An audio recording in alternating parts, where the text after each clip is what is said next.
আসসালামু আলাইকুম সুপ্রিয় এসএসসি পরীক্ষার্থী 2025। আশা করি আজকের বায়োলজি পরীক্ষা তোমাদের খুব ভালো হয়েছে। আমরা বায়োলজির এমসিকিউ এর সলিউশনগুলো ধারাবাহিকভাবে দিচ্ছি। তারই ধারাবাহিকতায় আমরা রাজশাহী বোর্ডের গ সেটের সলিউশনটি নিয়ে হাজির হয়েছি। অলরেডি আমরা দুইটা বোর্ড দিয়ে দিয়েছি, দিনাজপুর বোর্ড এবং ময়মনসিংহ বোর্ড। আর যারা প্রথম রানার্স টিচিং হোমে এসেছো অবশ্যই দেখতে পাচ্ছ। আর অল্প কিছু সাবস্ক্রাইবার্স প্রয়োজন আমাদের। তোমরা অবশ্যই চ্যানেলটিকে সাবস্ক্রাইব করে পাশে থাকা বেল আইকনটি বাজিয়ে দিবে, তাহলে আমরা খুব দ্রুতই 100K সাবস্ক্রাইবার্সের মাইল ফলকটি অর্জন করতে পারবো। সো আর কথা না বাড়িয়ে চলো আমরা চলে যাই আমাদের রাজশাহী বোর্ডের গ সেটের প্রশ্নের সমাধানটিতে।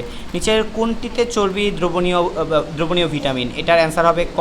তারপরে 2 এর অ্যান্সার হবে দেখো গ, 3 এর অ্যান্সার হবে হচ্ছে ক, 4 এর অ্যান্সার হবে ক ধমনী, 5 এর উত্তরটি হবে 1 ও 3, 6 এর উত্তরটি হবে ঘ, 7 এর উত্তরটি হবে গ, 8 এর উত্তরটি হবে গ, 9 এর উত্তরটি হবে ক, 10 এর উত্তর ঘ, 11 উত্তর খ, 12 উত্তর ঘ, 13 খ, 14 ক, 15 হচ্ছে খ, 16 ক, 17 ক, 18 ক, 19 এর উত্তরটি হবে গ, 20 এর উত্তর ক, 21 এর উত্তর হবে অভিস্রবণ, 22 এর উত্তর ঘ 1 2 3, 23 এর হচ্ছে খ সেন্ট্রিওল, 24 এর হচ্ছে ঘ 50 থেকে 60 গ্রাম এবং 25 নাম্বার হচ্ছে গ্লুকোজ।